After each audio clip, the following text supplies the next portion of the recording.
All right, what's up? Welcome inside episode 2 of the Press Box, presented by Players Choice. On your boy Corey Paulson, the fantasy exec. You already know. Got the rest of the crew right along with me. Swipe, J-Rob, Bama, and Trey. Got pretty intense in episode number 1. A lot of hot takes, even more hot takes coming up. And do not forget, every Wednesday and Sunday, all the way through the Super Bowl, we'll be right here, whether it's getting your bets together and ready, helping you set your fantasy lineups, helping you draft your fantasy teams, or just talking the best NFL shit on the internet. All right, fellas, so we last left off, we was discussing very passionately about which teams would be division winners this year. Now, playoffs are not just division winners. You got 3 wild card teams in each conference as well. So what I want to do today, go through the conferences, go through the divisions, see where we like different wild card teams at, debate that, right? And then also get into a little bit of fantasy football talk later on as well in the program, do some player comparisons, start to get the wheels turning on the upcoming fantasy season. So let me just go ahead and set it off, right? Because why not? OG, whatever the case may be, you know what I'm saying? Saying I'm on the catnip. It's not the catnip. It's a little bit more than that. But here's the deal, right? I am going to start in the NFC East. That's where we're going to start at.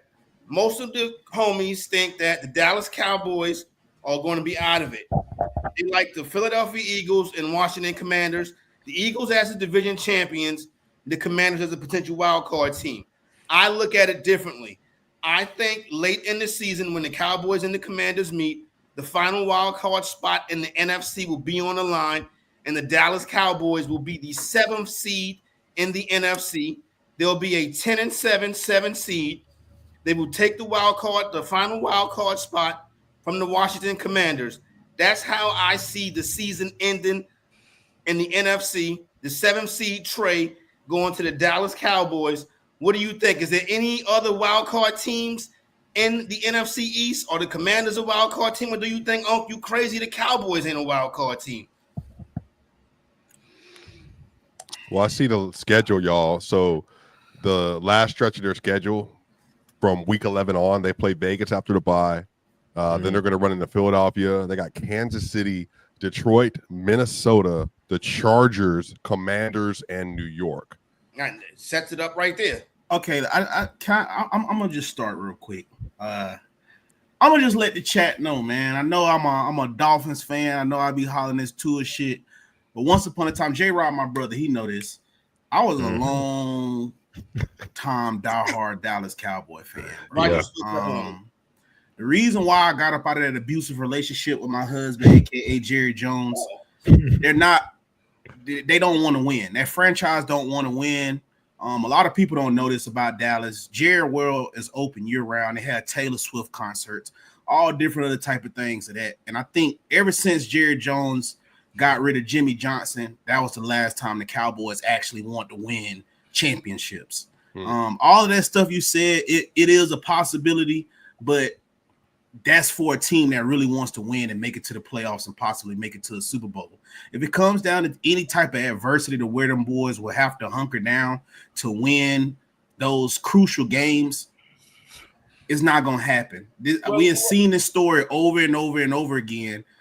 What can go wrong will go wrong down the end of the line. Well, Des caught it, so let's start right there. That was the championship team true. Right there. That's true. Des caught that pass. Des did catch that pass. The Tony Romo fumble, that was a mishap. You know what I'm saying? Yeah. In the year when Roger Goodell stole 6 games from Ezekiel Elliott early in his career. So you just can't blame everything on the organization. And listen, the truth of the matter is this. The Dallas Cowboys are the best when their expectations are low. When they come into the season with high expectation, they turn into the country club Cowboys. Everybody thinks that Brian Schottenheimer was a bad hire. You think Marty Schottenheimer's son can't coach football? I think it's going to be a new breath, a new direction for the team. Now, the schedule is brutal. It is going to be tough, J-Rob, for them to get in there this year, but low expectations. Win total sit at 7.5. I'd hit the over on 7.5. I put the mortgage on the over on 7.5 for the Dallas Cowboys. J-Rob, they going to the playoffs this year. Yeah, I mean, I'm not against them going to the playoffs because, I'm going to be honest with you. The idea that they have low expectations to me is a bit ridiculous. I mean, at one point in time, Dak Prescott was the highest paid quarterback in football. You paid your wide receiver. You bring in George Pickens. I think the Cowboys will always have NFC Championship expectations. Now, if they fall flat on their face, that will obviously be up to however the season plays out. But I will say this. I was thinking long and hard last Sunday's show when Swiper talked about the Giants. And so I just kind of did a little bit more digging after that. And to be honest, I think the NFC East might be a more challenging division than we're going to give it credit for this year. I think every team has a case. And, I think there's going to be a lot of matchups where things are going to be split throughout the season 1-1 in the division. Like, I think I can very much see this division coming down to the last 2 weeks of the season in terms of how that playoff seeding will play out. But I think sprinkling a little future money on the Cowboys to make the playoffs, I don't think that's ridiculous. I mean, we have our issues with Dak Prescott, and there's a lot of pomp and circumstance and noise surrounding the Cowboys. But, I mean, listen, can anybody give me a better duo right now than CeeDee Lamb and George Pickens? Jamar Chase and T. Higgins. That's one. Can you give me three more? I think Devontae Adams and Puka Nacua will be good. I think that Devonta Smith and AJ Brown will be good. But that's still talent. I mean, Tyreek Hill and Waddle are still good. Yeah, even down there in Tampa Bay, with Godwin and Godwin, Mike. Yeah, if you want to throw in Mike Evans, for sure. There's a few, but let me ask y'all this question: BTJ, let's say George Pickens this season meets his talent level. No, he's good. No, they're gonna have George Pickens meets his talent level. I don't know how many duos we're gonna by the end of the season we're gonna say is better than that too. I'm gonna be honest. Well, BTJ and Travis, we'll see how they do together next year. But realistically, George Pickens and CeeDee Lamb, I mean, regardless, they're one of the 5 to 10 best duos in the NFL. And I mean, we've seen Dak Prescott put up big numbers. So I don't think there's any. I have no pushback on the making the playoffs. J-Rob, Dak Prescott's the problem. He masquerades around as a franchise quarterback. He throws interceptions in the biggest spots possible, right? He cannot control his turnovers. Ever since the leg injury, he's not been the same player. In today's NFL, you need quarterbacks that can make the second and third read on the move. Dak Prescott is a $60 million statue. He's costing the organization. They shouldn't have re-signed him last year. This should be year one under a new quarterback or a bridge quarterback. I am a Dallas Cowboy supporter, but I do not support Dak Prescott. He's the main issue with the team right now. Just for context here, Dak Prescott 2 years ago had a legitimate argument to win the MVP, and honestly, he might say that. He maybe no, but that's not how the MVP works. There's a regular season award, and if we're doing that, then Dak Prescott also deserves credit for being able to carry a dysfunctional franchise, which we can all admit the Cowboys are.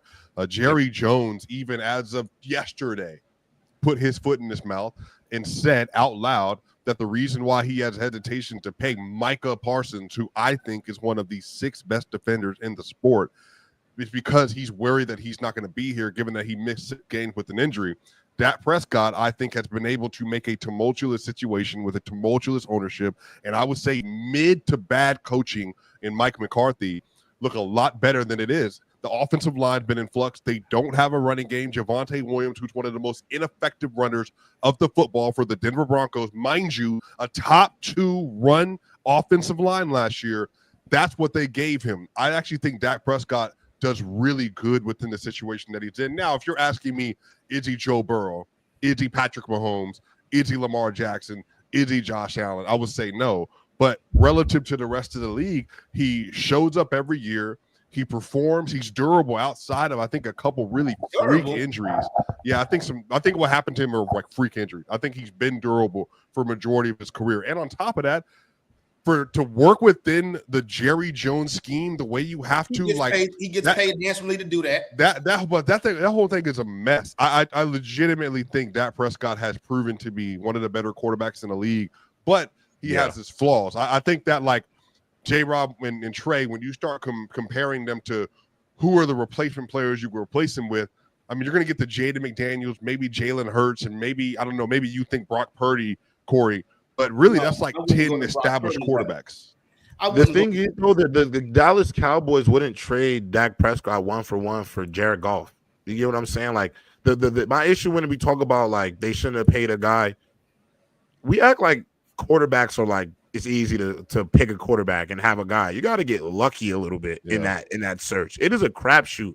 Listen, Jackson Dart is already under the microscope because of he threw a pick six in his opening practice at camp. This is what the NFL is. So where were they going to go to find a quarterback? Like the bridge quarterback situation, it sounds good, but then what happens is one bridge quarterback for 1 year becomes a second year with a bridge quarterback.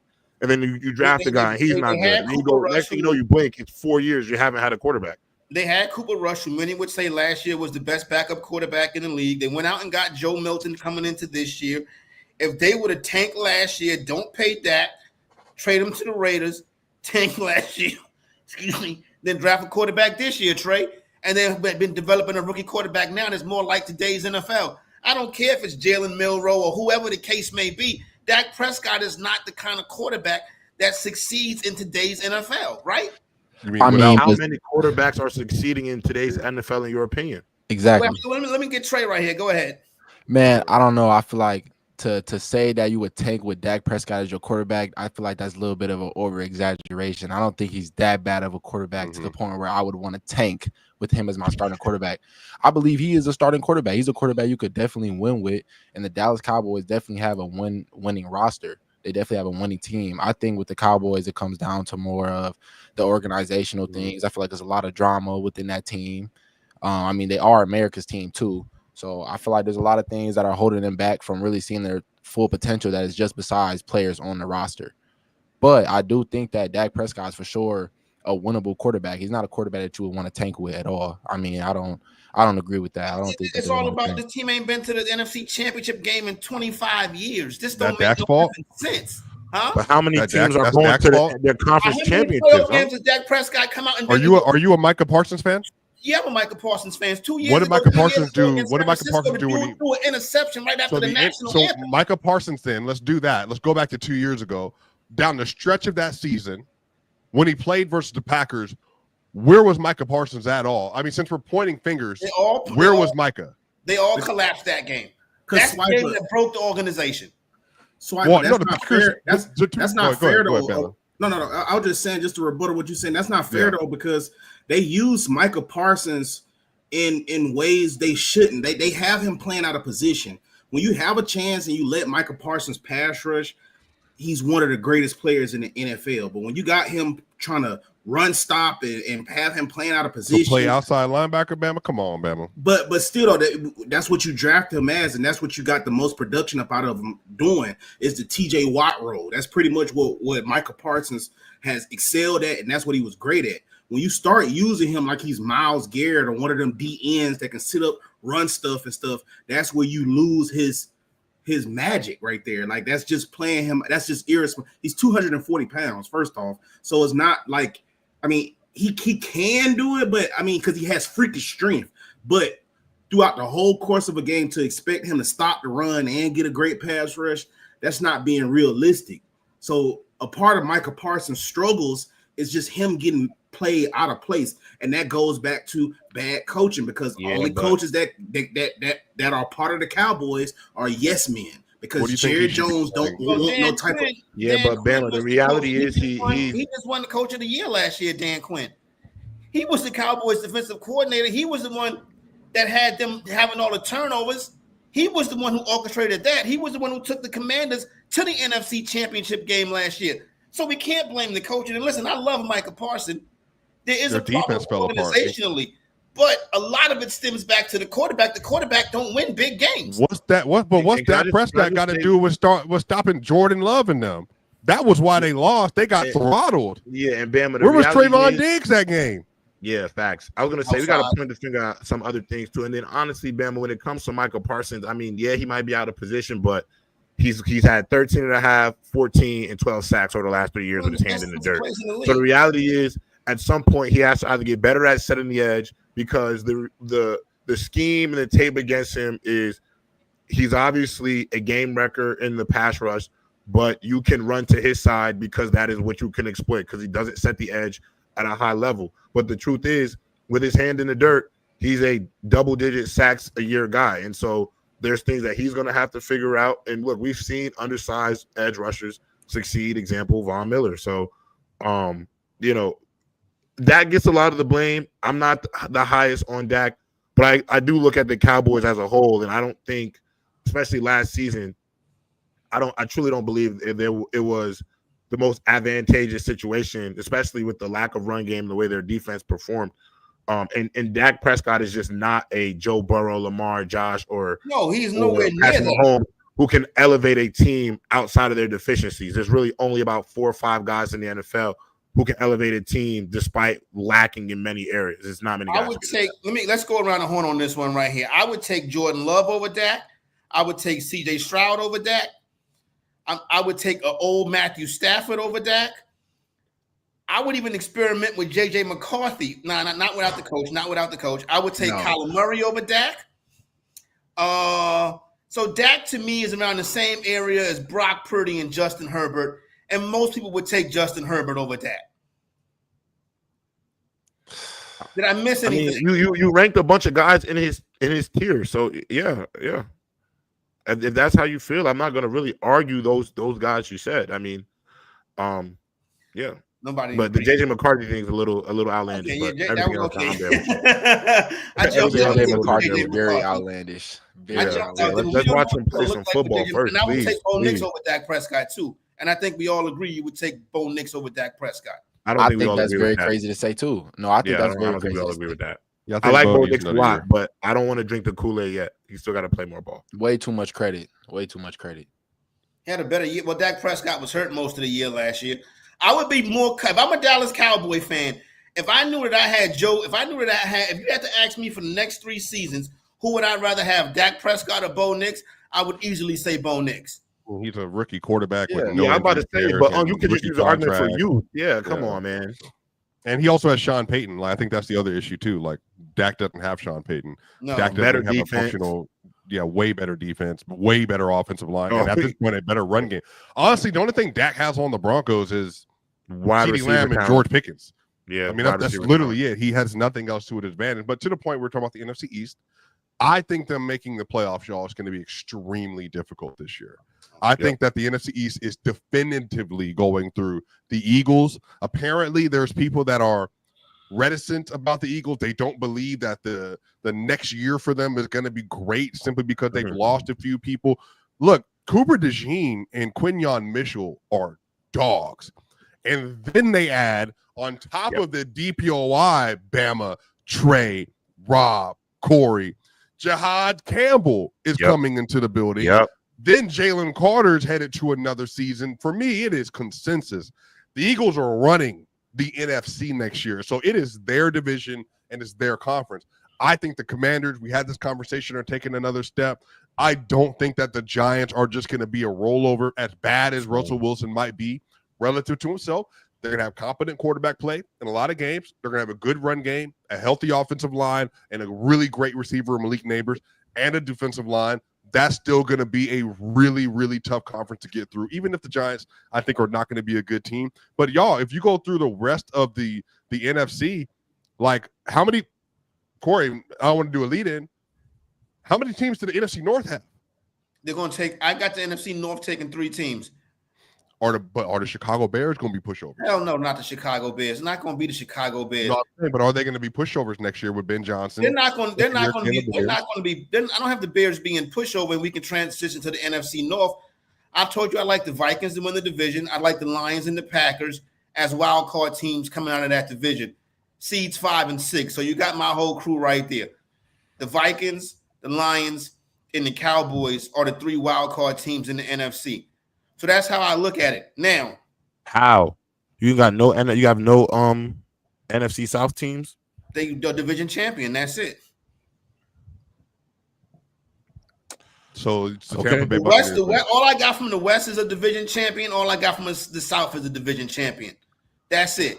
The Really? Seattle? Very crazy. So who's coming out of the West? Seattle? Huh? Who's coming out of the West? The Rams. Are the Cowboys better than Seattle? The Cowboys are better than Seattle.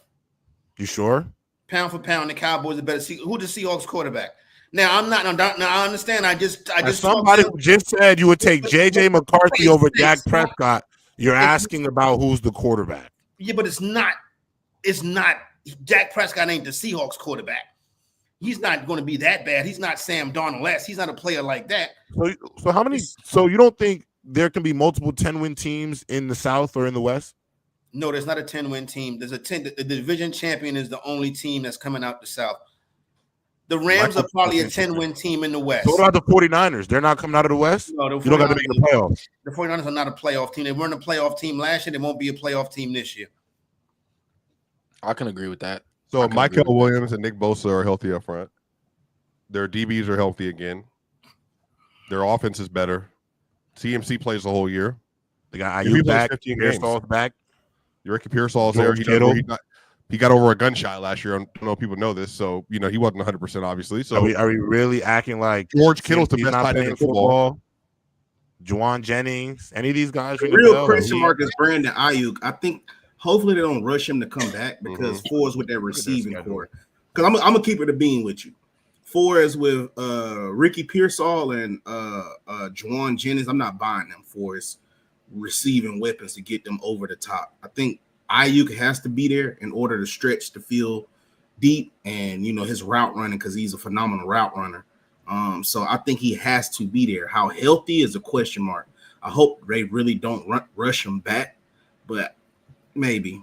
I think kind of what you said, Swipe. I think this conference gets back, the NFC West gets back to what it used to be, and they possibly get 3 teams in. I can't remember what year that was when the Cowboys, Eagles, and Commanders all made the playoffs, but it was one year they had 3 teams that got up in there just because of how competitive the conference was.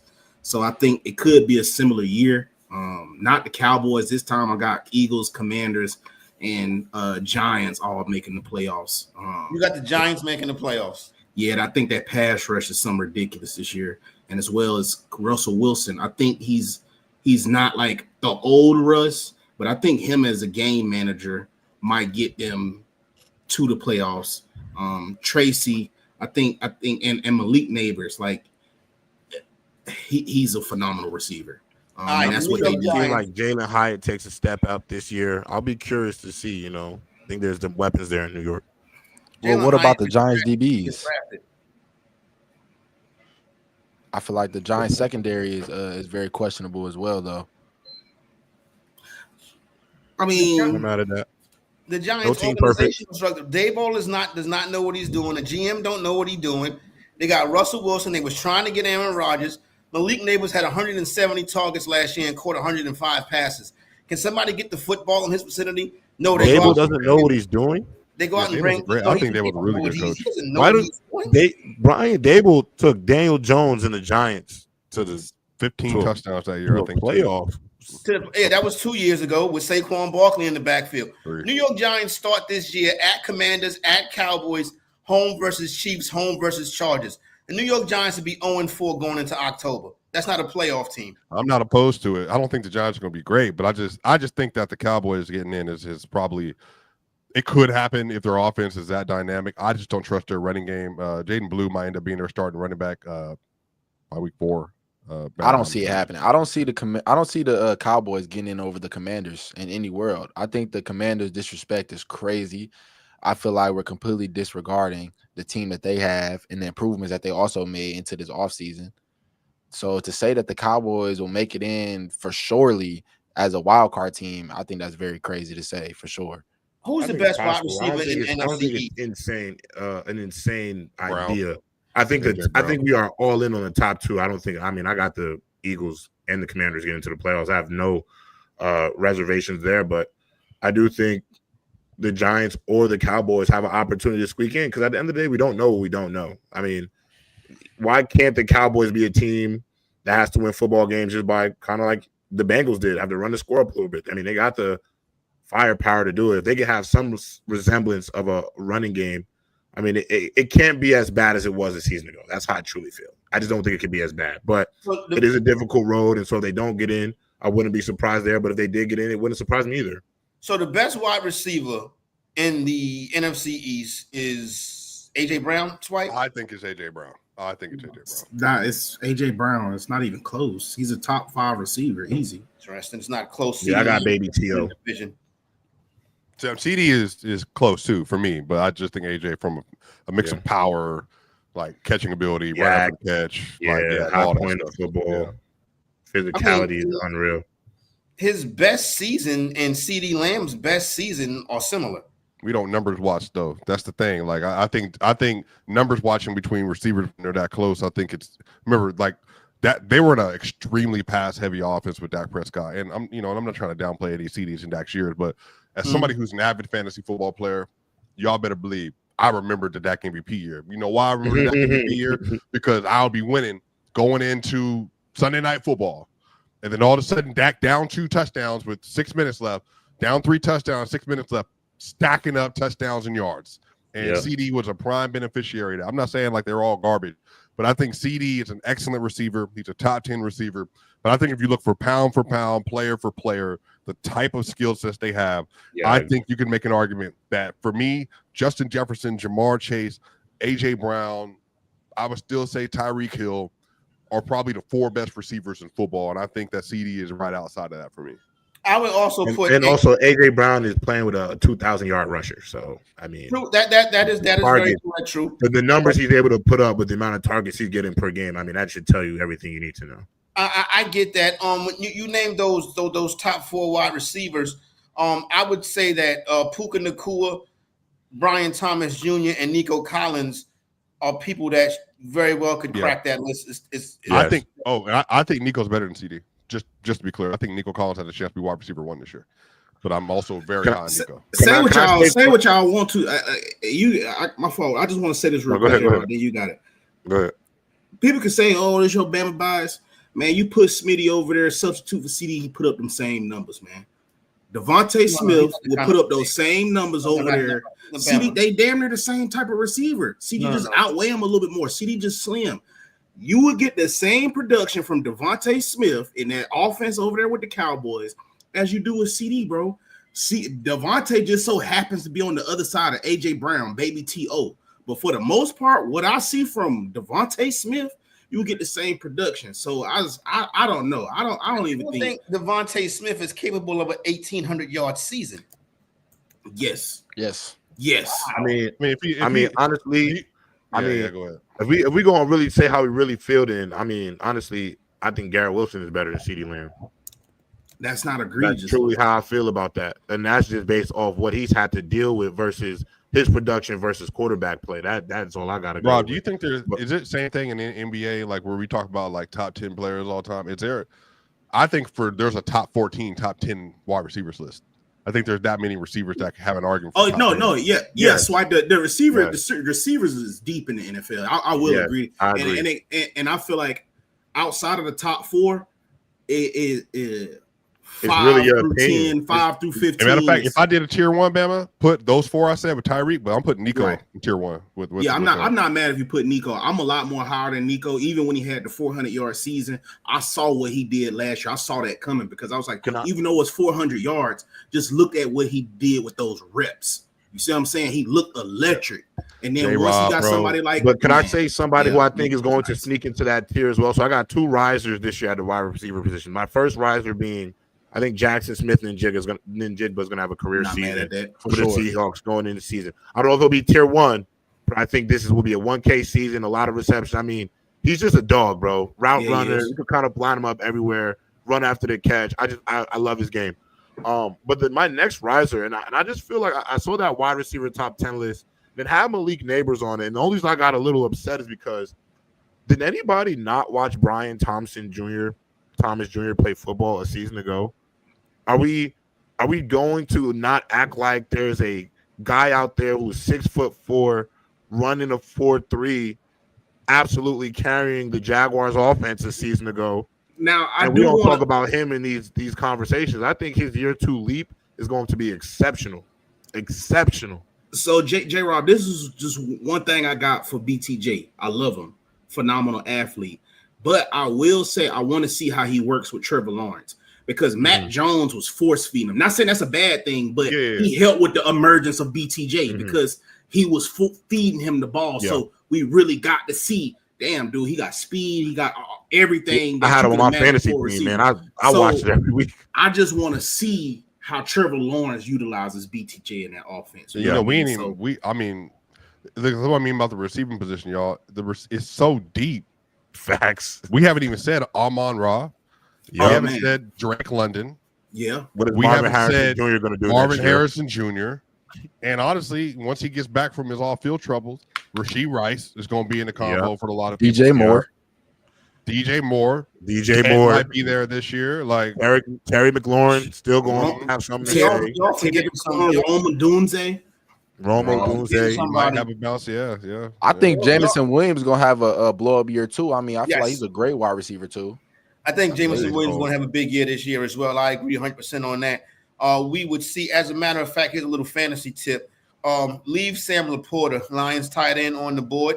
When Jameson Williams is hurt, those targets is healthy and on the field and not suspended, those targets go to him. Now, we talked about some of the top wide receivers in the league, and I agree with a lot of what everybody is saying, but let's not forget Ladd McConkey, the second-year player for the Los Angeles Chargers. Last year, McConkey, 112 targets, 1,100 yards receiving, 14 yards a pop.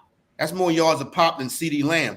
I see you shaking your head, Swipe. Is Ladd McConkey? But Corey, you know what that's about. You know why people ain't considering him like that. First off, is he white? No, it ain't even that. Jordy Nelson was white. Cooper Cup. Yeah. Cooper's white. McConkey.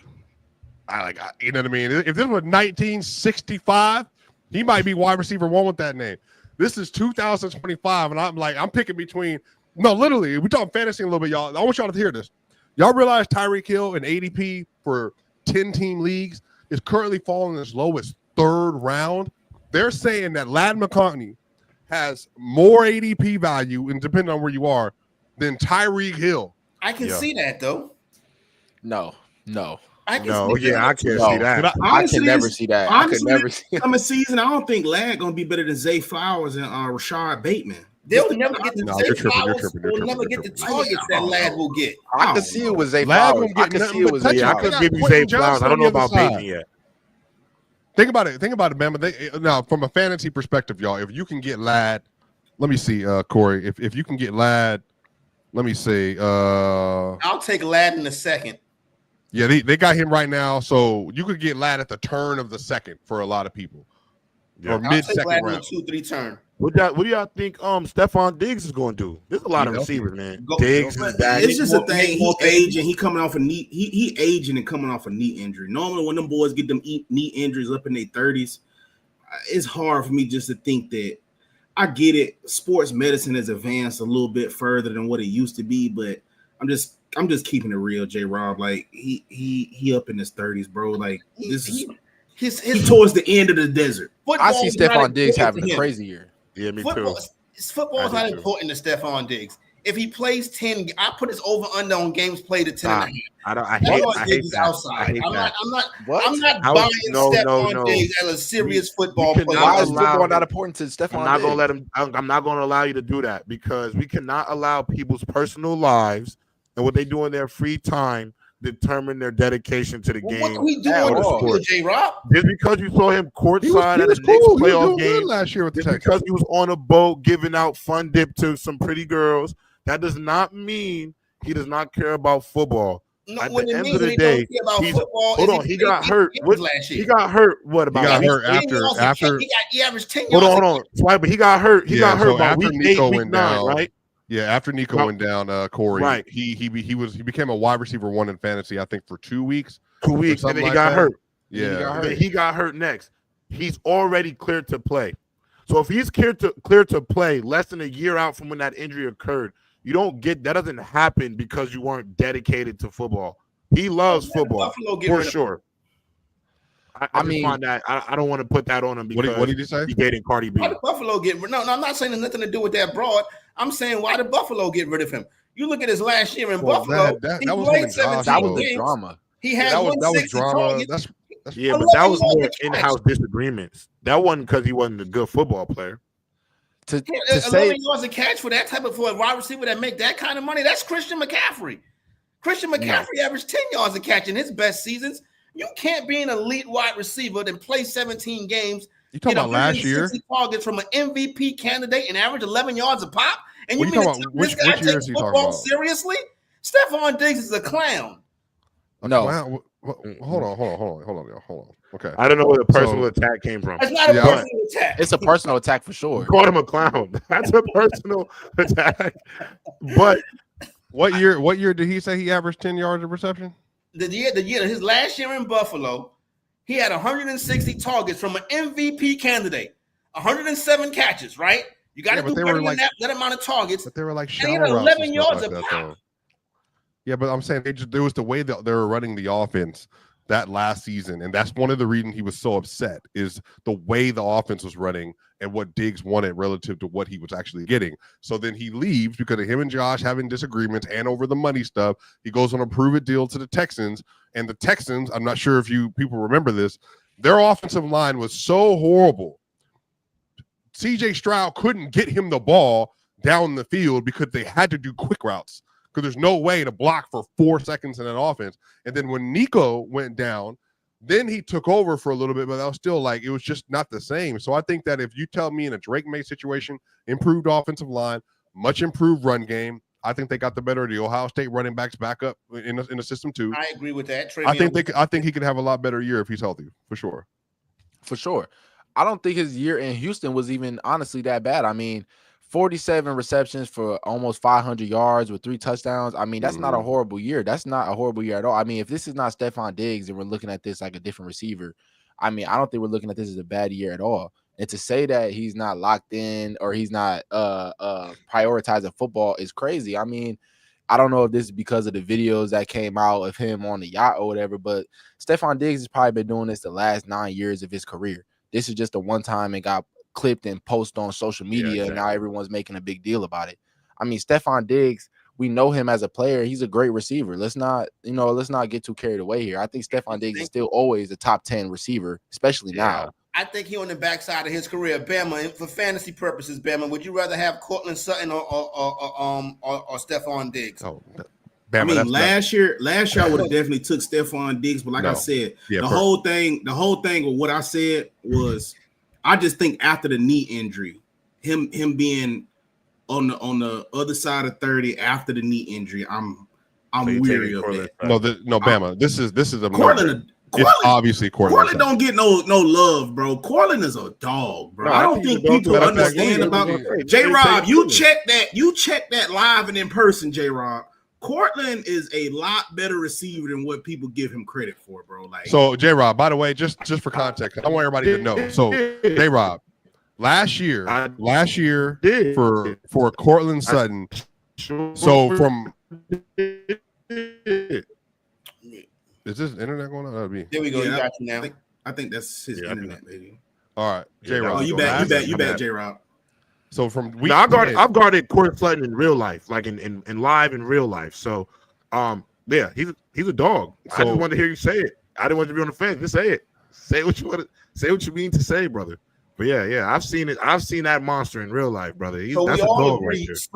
So we all agree Sutton over Diggs? But that's their offense, though. That's the offense. Like I said for fantasy purposes. Yeah. I'm saying like and for people that don't know, last year, if you were smart, meaning me, I didn't do it. Cortland Sutton from week 10 on, 11 catches or 8 catches, 100 yards, 7 catches, 122, 6 catches, 70 touchdown, 7 catches, 78, 8 catches, 97, 2 TD, 6 catches, 102, 3 catches, 1 touchdown, 5 catches, 50 yards, 0, 5 catches, 55, 1 TD, 5 catches, 98, 1 TD. He was a top 10 wide receiver down the stretch of the year in fantasy, and probably could have won you a championship as a wide receiver 3. So absolutely, if you can, with a second-year Bo Nix and no real threats to him except for Evan Ingram, absolutely you should be drafting Cortland Sutton as much as you can. And last year, the production spoke for itself, Swipe. I mean, this is 81 catches, 1,000 yards, 13 yards a catch, 8 touchdowns. That's production, and that's with a rookie at quarterback. What does year 2 look like? Right, numbers going to be elevated. I know we're getting a little bit sidetracked from what we're supposed to be talking about, Yeah. but I want to keep the fantasy stuff going a little bit because I think it's starting to open up some takes right here and get everybody's different opinion. I want to look at when we spend a lot of time talking about Cortland Sutton and some of these wide receivers, right? Marvin Harrison Jr. is a person that I was on pretty heavy last season. I said earlier, I think the NFC West only has one playoff team, and that is the Los Angeles Rams. I think the Cardinals will have a solid season, and I think they'll be in the mix to get one of those final wild card spots in the NFC. But I didn't like the chemistry last year between Marvin Harrison Jr. and Kyler Murray. Sometimes I think Kyler Murray was hating on him, but then again, that could just be me. You know what I'm saying? Because I just think I'm not a big Kyler Murray guy either. With that being said, though, Harrison Jr. ADP is around the same place as older receivers like Devontae Adams and Mike Evans. Right, he's also up there, kind of right where JSN is, where T. Higgins is. I would take T. Higgins, Tyreek Hill over Marvin Harrison Jr., but I probably would take Marvin Harrison Jr. over Garrett Wilson and JSN, Trey. I don't know about that. I don't know if I could agree with that at all. I definitely do agree with you with Marvin Harrison having the potential to be a great receiver, definitely one of the top receivers in the league.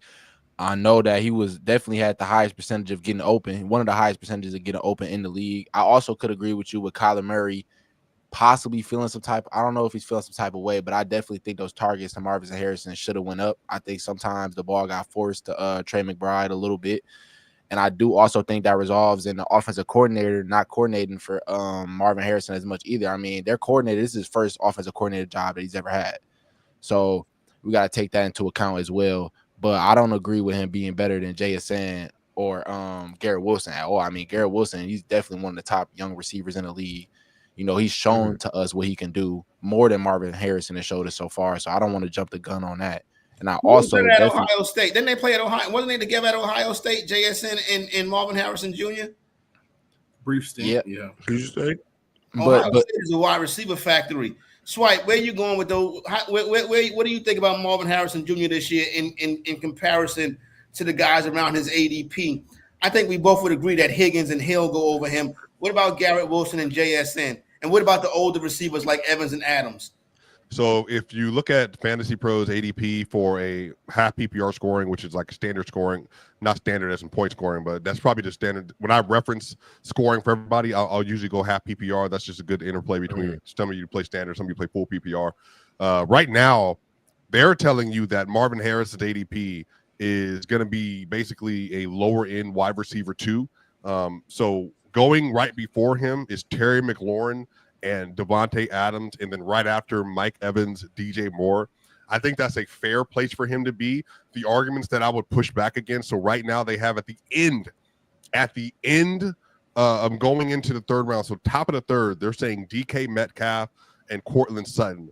Those would be 2 names that are behind Marvin Harrison. I might be tempted to take them above Marvin Harrison, just for the simple fact DK Metcalf is going to be the undisputed number 1 receiver in his offense with a brand new contract. And I think they're going to want to feed him the ball, especially early in the season, to get a real chemistry with him and Aaron Rodgers. I think that Cortland Sutton and Bo Nix are about to have a very good connection. I think that will be something I'll be willing to lean into. Rashee Rice is below Marvin Harrison, but again, a lot of that due to the suspension. You don't know how long that's going to last for. And if I could just throw a name out that potentially could finish higher, because again, Marvin Harrison right now, if you look at his ADP, you can get him in, they're saying he's going to be a wide receiver 2 this year. I might be wanting to take George Pickens over him. We talked about him earlier. Pass-heavy offense that's going to have to be scoring a lot of points to stay in game. Dak Prescott doesn't have a run game. They're going to have to rely on a pass game. I think that's another name in George Pickens I would look to in the same range as Marvin Harrison. But if you can take him. But I'm not as confident in the duo between Kyler Murray and Marvin Harrison as some other people that I named. What's the problem, J-Rob? What's the problem? Why is Kyler Murray and Marvin Harrison Jr. not working? Because I don't think last year this time, none of us would sit up here and say that Marvin Harrison Jr. wasn't a generational talent.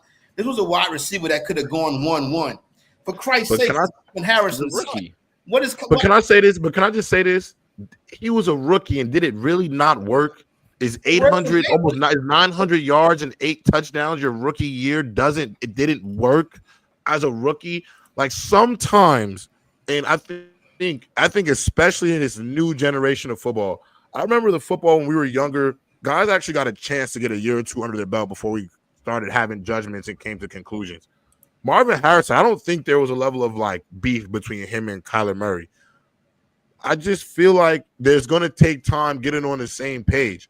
Now, a lot of people aren't that high on Kyler Murray. I actually think Kyler Murray's a pretty good quarterback in the NFL. I don't think everything around him has been great. Now, he hasn't played great as well, but I think he still has a little bit of a chance to get over this hump and kind of put himself into a different stratosphere if he plays well.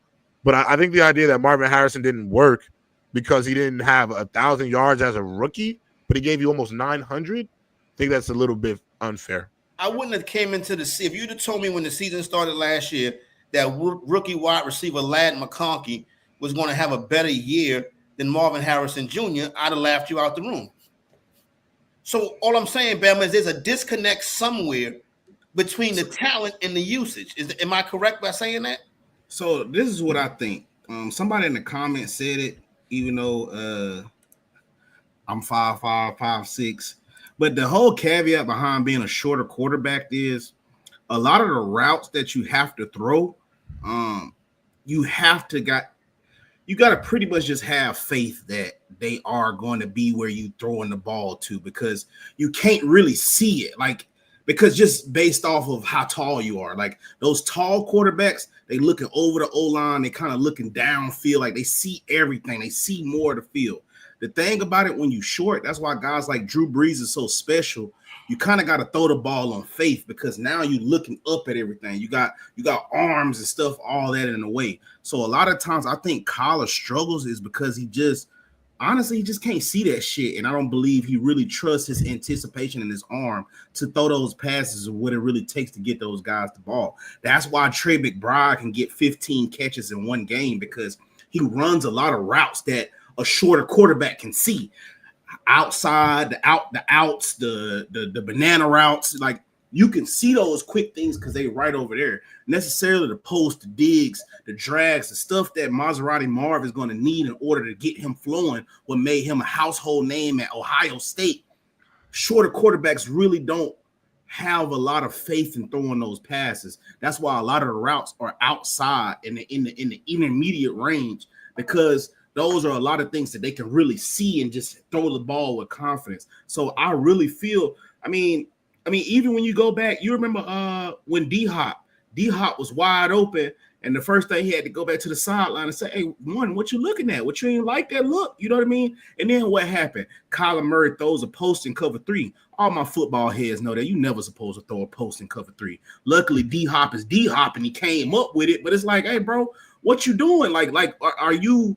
What is going on? You know what I mean? So I feel like a part of it is, I don't know. I just feel like Kyler Murray, like I said, it goes back to the last show. He's going to have to figure it out. He's going to have to take another leap for us up here mentally.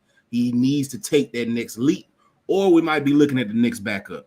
Yeah, because we might be looking at Kyler Murray being a backup after this season. Well, y'all be wanting to bench these quarterbacks that's still like relatively like top 16 on big contracts and in their 20s.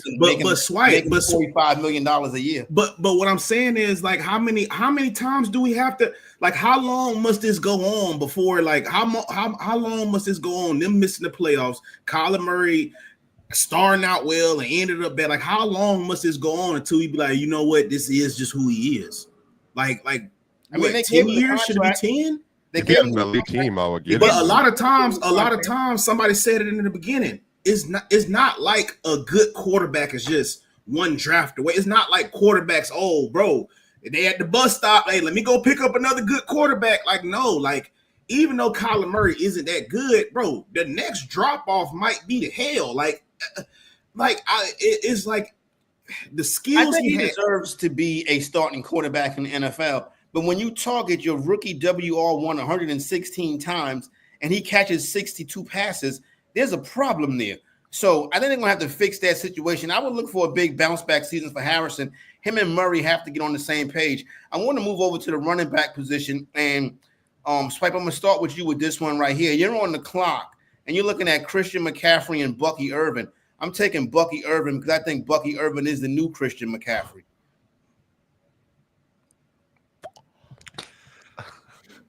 I mean, and that's not ridiculous, though. That's not ridiculous. I mean, Bucky I'm a Irvin Bucky Irvin guy. That's I've had stock in Bucky Irvin since he was Bucky- coming out of college. Bucky so Irvin I'm is not even currently- surprised by the production. I mean, I'm looking at, I do a lot of mock drafts on Sleeper, and a lot of my mocks for my leagues that I'm about to be in this season. I mean, they got him second round.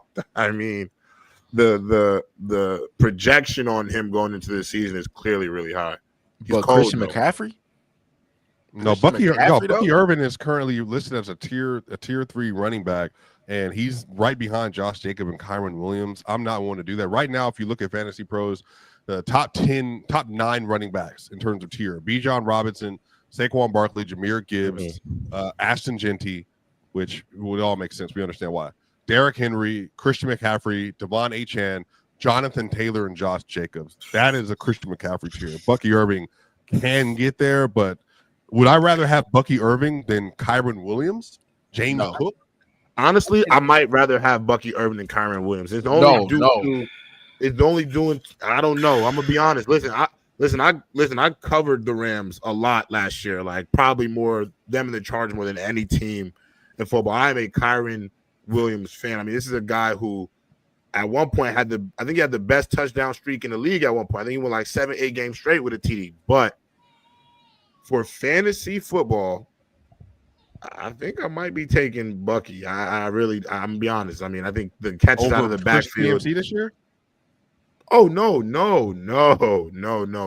Over who? But I think he could have a CMC like impact. I mean, why couldn't he? He's going to be their premier. I'm pretty sure he's going to be their premier running back this year, for sure. He averaged 5 yards a pop on 207 carries. He caught 47 of his 52 targets at over 8 yards a carry. He only got into the end zone 8 times last year.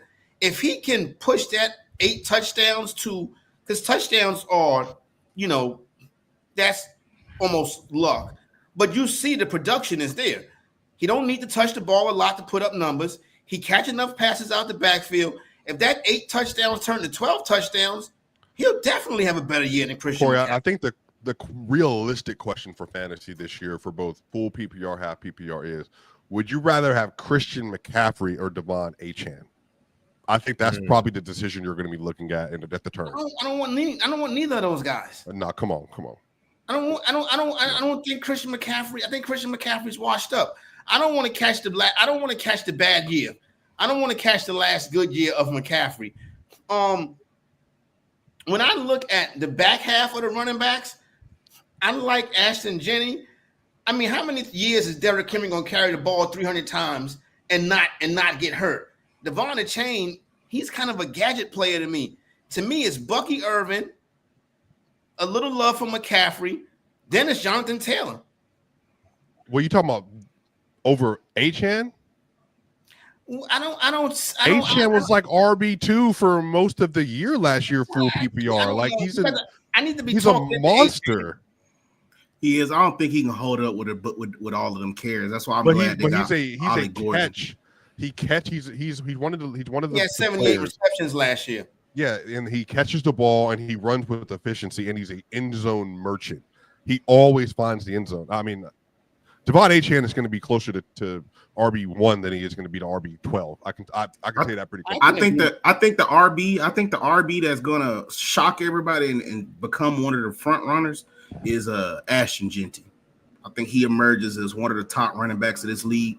I already have him as a top 10 running back coming into the league. I like everything that he presents. He's on the Raiders. They had virtually no running game. So him going over there with Brock Bowers, what's my other boy that play receiver? Because he's not bad either. Number 16 that came from the Patriots. Jacoby Myers. I'm drawing up like Jacoby Myers. Yeah. And I know a lot of people hate him. Geno Smith not that bad to me. He's way more competent than what people give him credit for. I think Ashton Genty will emerge as one of these. Let me ask y'all this, Bam, and I'll start with you and let's go around the horn on this one right here. The knock against Ashton Genty is he played in the Mountain West Conference. He didn't play in the SEC. He didn't play in the Power 4 conference. So he was putting up those numbers against, I don't want to call them second-tier college players, but he was putting up those numbers not against Power 4 conferences. Well, he put up 200 on Oregon, and they was literally a couple plays away from beating Oregon with Ashton Jeanty. Now, if his O-line didn't become terrorists in the Sugar Bowl or whatever game that was in the playoffs, when you looked at Ashton Jeanty, when he got an ounce of hope, he looked just like Ashton Jeanty. That's why I said a lot of people that don't watch football to the untrained eye. That's why I tell people, to the untrained eye, when you saw the Penn State tape, it would look like, oh, Ashton Jeanty didn't do it against top tier opponents. But if you really dissect it, when them dudes wasn't 2 and 3 yards deep in the backfield and Ashton Jeanty could get the ball and make a clean pocket without having to juke somebody, he looked like the usual Ashton Jeanty. Like, he would have shredded them boys if his team would have came to play. A part of it was just him trying to just Superman everything because his team was just too bright of lights. Now, a lot of running backs, OG, you can remember this. A lot of running backs come from smaller schools. The thing about running back, you just seeing 7 to 8, 9, 10 people in the box. That's never going to stop. So if you're able to run with those people in the box, you should be pretty good. One of the greatest running backs of all time, Walter Payton, went to Jackson State. So in the rest that was a different era. That was a different era. Way different era. I get it, but a lot of the times running backs. Where did Jahmyr Gibbs go? Georgia. And then what? Georgia and then Tech. what would he do? Yeah, but I'm saying, but what was he though? Like, he wasn't who he was in college, except for looking as a specialty running back. But then eventually Ben Johnson and them said, "Oh, I see tools like Reggie Bush that we can utilize in space as a field threat," and then dominated. Swift and guys like that. So every Georgia running back don't get touches, but every Georgia running back is a legit. No, but it's a play type though. It's a play type thing. You don't have to have dominant volume in order to have that kind of style. And again, I also said this by the way before he got drafted to Denver. I want to be clear about this. I think another person that meets all of what he's talking about, everything that Bam was talking about, is R.J. Harvey. That is another person that if you are looking to get a target, an RB2, potentially an RB3, that has all the stuff he's talking about, breaking tackles in college, elusive, didn't have a crazy offense around him, didn't have an elite quarterback, didn't have elite receivers, yet still was dominating on a possession-by-possession basis in college, that is R.J. Harvey. And I absolutely think that is another person that's going to be a sleeper under the radar. All of a sudden, he gets behind the number one offensive line in football possibly, and he looks like a really good football player. That's another person you should be looking at in fantasy this year. I'm a big supporter of R.J. Harvey. Same. Anybody else got any thoughts on Ashton Jeanty and him not playing in the Power 4 level, and that making him less attractive for fantasy purposes? Well, it's just the pass blocking. I think it's the real issue, J-Rob. That's the only thing you should be looking at. Yeah, I think he'll be fine. Honestly, I think he has all the tools to be successful in the NFL. I think it's hard to find flaws, but the good thing about running backs, I will say, running back is probably the one position in football where you kind of know early if they got it or not. Yeah, you'll know pretty early. I also feel like Kenneth Walker. I feel like that would be a great fantasy pick too, as well. I feel like we haven't really mentioned him as well. I think Kenneth Walker, even though he's had some injuries and some complicated situations, I think that's a great running back in the NFL. I would definitely put him in my top 10 running backs in the NFL, even through everything that has been. I think he would be a great fantasy pick for sure. Top 10 is Kenneth Walker. Top 10. Yes, I would definitely put Kenneth Walker as a top 10 running back for sure. Kenneth Walker or Chuba Hubbard? I'm taking Chuba Hubbard. I had him on my fantasy team. He carried me to the promised land. Okay. I mean, if we're talking Hubbard fantasy, if we doing fantasy, if we talking fantasy, Kanye West, he's done miracles on me. That Canadian man, Chuba Hubbard. Rep for your boy, Trey. Rep for your boy, from Edmonton, Canada. Absolute dog. I think him heartbeat. I think in fantasy, yes, it's not crazy to say to take him. It's not crazy to say that, but I think that this year Kenneth Walker could for sure put up better fantasy numbers than him this year. I would definitely say that. I think Kenneth Walker has had some situations that has made him be unavailable or maybe even worse, but I do for sure think Kenneth Walker is a top 10 running back in this league, and he definitely has potential to really sprout into being one of the best running backs in this league. I would definitely say that. Well, we're going to see. I don't have a problem with Kenneth Walker. Kenneth Walker last season, the last season is probably not a good season to look at. He only played 11 games last year. Yeah. He averaged around 3 yards a pop, but he did catch 46 passes. He needs health to be on his side in order to continue to grow. I want to transition to the quarterback position. Just 1 second, though, OG. We halfway through the show. Let me read some of these super chats real quick. No, you good. You good. They come in. I know you can't see them. I just want to get through them. We halfway through the show because, like I said, we not Ron over here. We don't wait to the 99th hour to read 400 super chats at the end of the show, okay? All right. Bo Nix Muse. Shouts out Bo Nix Muse. Broncos win AFC. Bo Nix MVP season loaded. I'm sure Swiper would agree with that. Bo Nix Muse. We'll see. I mean, it would be nice to see. I need to see. I need to see it. MVP year 2 is crazy, but I see the vision though. I see the vision with Bo Nix. Multi Kenny. Shouts out Multi Kenny, man. With the $10. Before y'all say anything, y'all better bear down on George Halas' grave. Oh boy, man. Andrew with the $5. W panel. Glad to see my boys Bama and J-Rod back and Swiper football knowledge. Respect. Make a break for Lamar and Allen this season. Yes, I do think a lot of pressures on Lamar and Allen to get to the AFC Championship and to that Super Bowl. They are two greater quarterbacks, MVPs. I think they have to figure out how to get it done. 913 T-Mac. Shout out Swiper, repping us basketball heads well in the NFL space. Question for the panel. Top 10 QBs this coming season. OG, stay off the catnip, please. And people, Swiper's not basketball. He is football talking about basketball, okay? I've been told y'all this. He not new to this. He true to this. We bought him back home because he was getting stressed out up there with them basketball heads. We bought him back home, okay? But top 10 quarterbacks, what y'all got? Go ahead. We can start with you, OG, since they say you on the catnip. I want to hear your top 10 quarterbacks right now. The best quarterback in the NFL, this is a tough one right here. It's either one or two people for me. The best quarterback, I would go Lamar Jackson, QB1. I would go Josh Allen, QB2. Then I would go Joe Burrow, Patrick Mahomes. I don't see where something was funny. Wait. I would go 4? Yeah, Patrick Mahomes, number 4. Okay. This is your ranking like currently or for fantasy?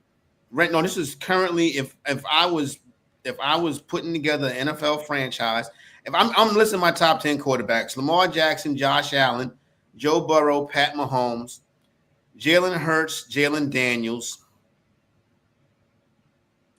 Jalen Hurts over Jaden Daniels, you said? Jalen Hurts over Jaden Daniels. He's the champion. I'm always going to go with the champion. And that's champion with the best. No, you don't. Because the 3 you mentioned before Patrick Mahomes do not have any championships. That is true too, but I've seen Patrick Mahomes struggle without Tyreek Hill. Well, he broke the. Did he break the passing yards record the year after Tyreek? I mean, it was. I mean, I'm just looking at what I saw last year. He did not have a great year last year, Patrick Mahomes. I agree. So I would say that. I don't know. I got up to, so that's 5, right? And 6. I gave you 6 already. Yeah. All right. This is where everybody else is kind of just everybody else. You know.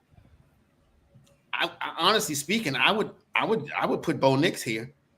No, definitely. You jumping the gun with Bo Nix. I would put Bo Nix. He's a top 6, top 7 quarterback. Hey man, he might have a crystal ball over there though, Trey. I would have Bo Nix here, then probably Matt Stafford, Kyler Murray, Dak Prescott, something like that. Have you said Justin Herbert yet? No, I'm not a Justin Herbert guy. I've never been impressed with Justin Herbert.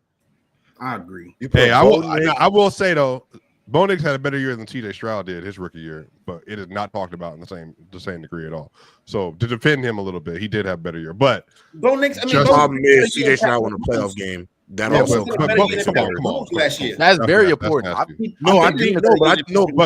fair, Bo did drive them down the tide at half versus the Bills, and then Will Lutz missed the field goal. But you just said that it wasn't talked about. You know why I'm saying his was talked about more because of the finish. You know what I'm saying? Well, no, there was no Jaden Daniels that year. It was CJ and just CJ. Then the next and that's year, also a fact too. Yeah, it was him and it was Bo and Jaden that were going. And then obviously Bryce Young's situation wasn't great. So there was all eyes were on CJ. I agree, but at the end of the day, since coming into that division, it's been going through him. So gotta give him his credit.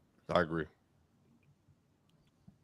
You didn't finish your list. Let me do my. I'll just finish this up real quick. You got the big four: Jaden Daniels, C.J. Stroud, Justin Herbert, Jalen Hurts. That's 9. Then I'll put Jordan Love. Jordan Love. I'll put Jordan Love in there. Yeah, that's my 10. I would probably say this is the big four. You already know where that goes. At number 5, I got Jalen Hurts, Jaden Daniels. 7, Matthew Stafford. 8, C.J. Stroud. 9, Baker Mayfield. And then 10. 10. This is where it gets tough. At 10, honestly, y'all gonna hate me for this one. Give me Jared Goff. Give me my dog, Jared Goff. I don't think that's unfair. He had a great year. Give me my guy, Jared Edge. We back on the hype train. I mean, he turned on the hype train. He turned into a pumpkin last year in the postseason in the NFC division round game. Jared Edge hype train is back, y'all. He turned into a pumpkin, but he had a good season last year. Actually, no, I can't put Jared Edge. Justin Herbert. Sorry, Justin Herbert. Justin Herbert got to be top 10. It's Justin Herbert shit, bro. He's still top 10. He's still top 10. I definitely listen. I give him. I hold him very accountable, but at the end of the day, he is a top 10 quarterback. Phillip Rivers 2.0. Well, Phillip Rivers is a Hall of Famer. Will be a Hall of Famer. No, he's not. No, he is not. Phillip Rivers won't go into the Hall of Fame. What is the standard for Hall of Fame? Why is Phillip Rivers a Hall of Famer? If Eli Manning goes, Phil Rivers has to go. Now, Eli Manning wasn't the first ballot. If Ben Roethlisberger and Eli Manning and them cats go, yeah, Phil Rivers going to the Hall of Fame. Phillip Rivers also has 69,000 passing yards for his career. Phillip Rivers to me is not a Hall of Famer, bro. Like he give y'all all the yards. What Justin Herbert do? He do the same shit. 6'7", throw the ball a mile. Eli beat the greatest quarterback pound for pound twice. Man, Eli had two seasons where he threw more than 25 interceptions. And I would also argue that Eli Manning, and do his tenure with the Giants, didn't have much around him. And then the 2 postseason runs, he played like a franchise quarterback and outplayed who we would consider the best quarterback to ever play the position. So if you compare their careers, I mean, a lot of people are taking Eli Manning's career before they take Phillip Rivers. We got to have a Hall of Fame show at some point and talk about people that's going in and should get in and stuff like that, right? So if Phillip Rivers is a Hall of Famer, here's going to be my question again: is Donovan McNabb a Hall of Famer? Donovan McNabb is not a Hall of Famer. But they know it's neither. So before we get before we get too far off, Patrick Mahomes, Lamar, Josh, Burrow, Jalen Hurts, Matt Stafford, JD, CJ. Well, I'll probably say CJ, then JD. What's that? 8, 9? Mm-hmm. All right. And then my 10, if we projecting for next year, I'm Bryce Young FC, man. All right. Hey, Bryce. Where Jared Goff at though? Where's y'all not putting Jared Goff in y'all top 10? Y'all sleep on Jared Goff? I know. My problem is I can't put him in the top 10. There's not enough space, Trey. The same shit y'all try to say for Jalen Hurts, that is everything for Jared Goff. He only wins because of that team. They win in spite of him, not because of him. Come on, Jared Goff. Yes. Wasn't he like one of the best third down players? I in the I don't give a damn if he was the best first, second, and third down player. This nigga trips over his own feet, bro, to where Ben Johnson had to draw plays. Yeah, man. This sounds like Bryce Young. This sound like pocket QB bias to me. And then on top of that, to have Sonic and Knuckles, and to also have Amon-Ra St. Brown, to where you could just pitch him bullshit and he runs through. Amon-Ra. Yo, can I ask y'all a real honest question? No, I'm not at all. But like, let's not act like Amon was like a dog demon coming out of college. No, he's one of my favorite receivers in the league. Go ahead. Lions don't have a better team than the Eagles at all. They don't have a better situation than the Eagles. Can I ask y'all a real question? Go ahead, J-Rob. This is really for real. I'm asking the panel. When did we start crushing quarterbacks for having competent general management? I don't know. I have no This is idea. a guy who threw Like, when did having competent GMs I don't know. become a bad thing in football? Because that's what it's starting to feel like when we have some of these conversations. No, All right, Bam. Are we really mad at Jared Goff for them putting pieces around him to work and then not giving him his credit for him flourishing? exactly. Like, why are we mind against him you, having Corey, Jalen Hurts is a victim of having great general management. And Corey great said the other day, drafting. Jahmyr Like, I Gibbs don't might be get the it. best back in the league. Guess who's But he third in respond the in NFL pressure in EPA per situations. play at the quarterback position? Jared Goff. That's Third. That's so nasty. Bama, Third. Bama, Bama, I'm putting you in a room. I'm making you a general manager. And I bring 2 quarterbacks into the room for you to choose from. One is Jared Goff. The other one is Anthony Richardson. Oh, hell yeah. Jared Goff. Give All me right, Jared where we Goff, at bro. on Anthony Richardson? Everybody's Jared Goff. nobody's on Anthony Richardson. Come on. Give me Jared Goff. I've seen enough to not. Yeah, I can't do it with Anthony Richardson. Just The only thing I can really remember Anthony Richardson. 10, that's not. The only thing I can remember How's that a Anthony thing? Richardson is literally him Make having him to wear it, tap bro. his helmet and come Man, out the game. Corey, That's the hey, first time I I'm- ever seen a quarterback I'm do that. learning about Corey that he just like muscles. That's all I'm hearing. You like muscles. That's the first time I ever seen a Yeah, quarterback. this Yeah, is you like like OG. definition. I'm taking That's Jared. all I'm Hey, hearing. Anthony Richardson. I don't though, care Anthony what Richardson. combine you put the I'm players not- through. Listen, we need to have a discussion about Anthony Richardson because when he came out, I thought he was going to be the next thing. Everybody was saying that Anthony Richardson is this, Anthony Richardson is that. He Is can't Daniel throw Jones nothing gonna but a be No, fastball. no. Have you watched There's him no play? discussion. So no, Unc, that's not true. The reason why Anthony Richard got drafted, because I ain't gonna lie, I called this out years ago on this platform. I said strictly due to his God-given athleticism, he was gonna go top 5. Bam, where he go? Number 5. The reality is, if you look at his statistics, no disrespect to him, but even since high school, at no point in his high school to collegiate career has he ever had gaudy numbers. Never. He's never had stats in his career where you look and go, oh my God.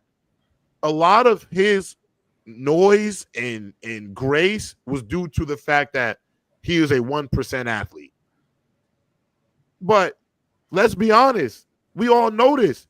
Being a 1% athlete does not mean you can play quarterback at a high level. It just doesn't. It's just too much to the position. I will say this. If the Colts want any chance, if the Colts want any chance for this kid to work, they really do not need to play games with this Daniel Jones thing. Let him screw this thing up, because the only way for him to get better is having him play football. He needs reps. And if you're willing to take away the reps by doing this Daniel Jones thing, he's not going to get any better. It's going to be a Trey Lance situation all over again. I think we're being harsh on a quarterback too. I also think we're being harsh on a quarterback on his first year. You know, quarterback is one of those positions where it takes time to really develop. Some quarterbacks, I mean, we even seen it in Geno. Geno didn't start in his first game until when? How old was Geno when he started? So I also think that, you know, that was his first year. You know, y'all got to give him a little bit of time. He also was on the Colts, you know. Like, it's not like he had a good roster. He had something to work with. I think Anthony Richardson definitely has potential and could be a good quarterback. But to try to compare him to Jared Goff is crazy, though. That's very wild. So the Anthony Richardson, did the Colts fail? Is Anthony Richardson experiment a failure? Not yet. No, We're not bound yet. to see. We have to see. I mean, but year. remember, what did he do last year that got him benched? What was it? Didn't he tap He out? was playing bad, and he literally tapped. Oh, that's Bro, right.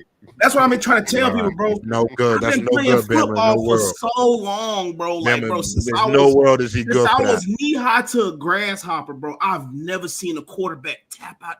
Yeah, that is my first the time quarterback in my tapping life. out is bad. It's a bad In look. my life, bro, Yeah, it's a seeing bad a look. quarterback, bro. I was like, bro, Yeah, you tapping gotta, out as the quarterback is tough. oh my goodness, bro, tapping out as a quarterback, bro. I was like, Yeah, tapping out as the quarterback is so tough. bro. I've always In front heard of- Anthony Richardson. In front of your offensive line who gets no break, your O line in that gets Florida. no break, and you tapping out.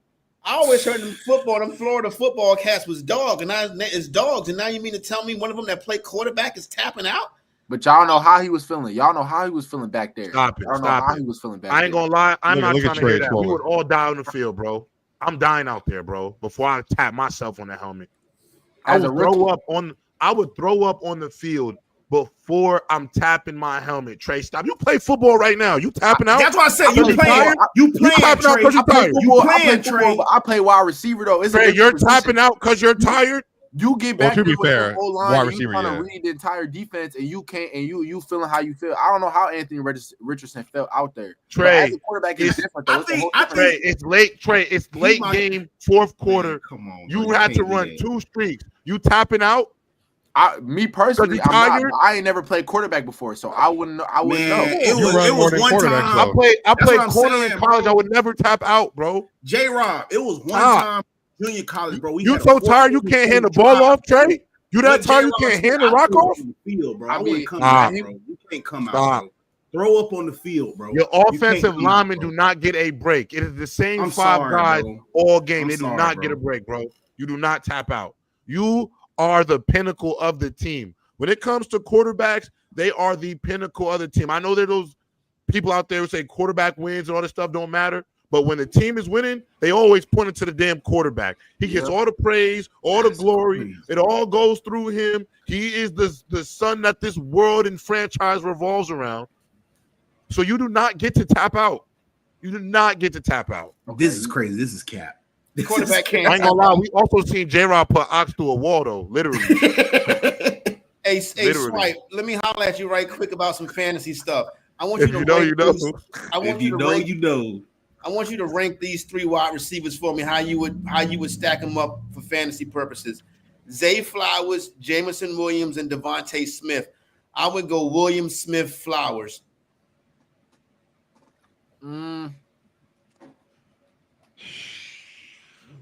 Swipe, you get the first crack at it. I asked the question because I knew it was going to be a tough one. Yeah, I mean, probably because of the volume, I probably would take Zay Flowers, and then I would take Devontae, but Jameson would be last for sure between all those 3. But I would probably take Zay because he's going to get the targets and all that. But I'm not. I mean, I don't know how far ahead he's going to be at Devontae, but I mean, that's tough, man. Either or, honestly. Yeah. Yeah, that's tough. I'd probably go.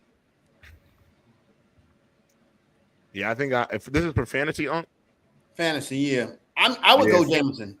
If Number it's 1. fantasy, I'm gonna believe it or not. If I'm gonna go fantasy, I'm actually going Zay, then JMO, because I had JMO last year. When JMO's healthy and he plays, he doesn't have to have 4 catches to get you 20 points. There you go. Just in the scheme that they use him in. He's not going to get you a bunch of catches, but he's going to have a touchdown, a deep ball, some rushing yards in the mix because he got a sweep. I do think he's very boom or bust sometimes, and that can be scary with a player like him. But I'd probably have Smitty last for fantasy only because of the standpoint of the touches, the volume. He's going to have some 60-yard games in the mix because of just the running game. A.J. Brown has to get his touches. So I just don't feel like it's the best situation for him in terms of if I had to go fantasy selections.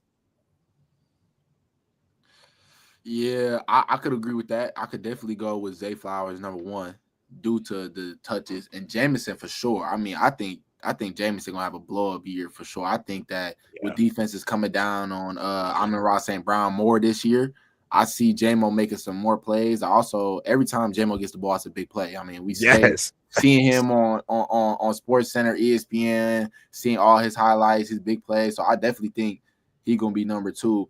I mean, Devontae Smith-Smitty, he a great receiver. We're not gonna sit here and act like he's not. But in the situation of fantasy, with how many touches he getting, with them having Saquon Barkley as a running back, they're having a great O-line, great running O-line, and they scheme, I definitely think it's not crazy to say that J-Mo would be number 2, and that's definitely who I would pick.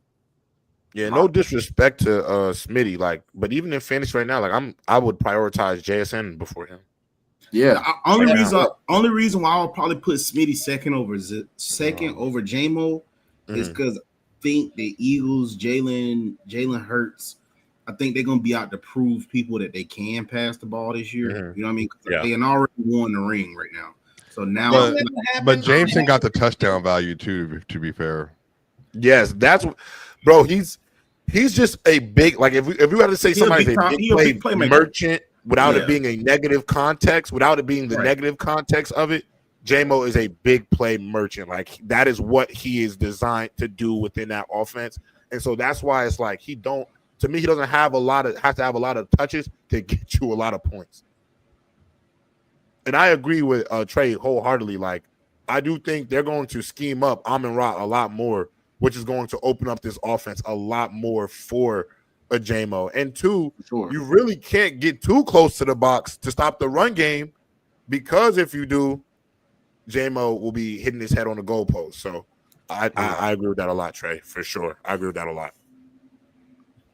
I'm going to transition over right here, get into a little betting talk right quick. I want to kind of get you guys' takes on some win totals, over under win totals for the upcoming season. I am going to use random sportsbook that I will not name, because if you want to get your brand mentioned on the program, you have to pay for that. You feel what I'm saying? So yeah, 100%, right? Fire. That's fire, OG. Yep. Hell yeah. Because we're not going to say what sportsbook it is. If the sportsbook wants to name, then you know what I'm saying. There's some people that you can talk to. Now, let's start with the Arizona Cardinals. We brought them up earlier in the program. Kyler Murray, Marvin Harrison Jr. Win total right now set at 8.5. 8.5. You want to cash to the over, needs to be a 9-win season. You want to cash to the under, it needs to be an 8-win season. J-Rob, I'll start with you. Arizona Cardinals over or under 9 wins? I mean, 8.5 wins. What's the money at? What's the odds though? The juice is minus 115 to the over. Minus 115 to the over.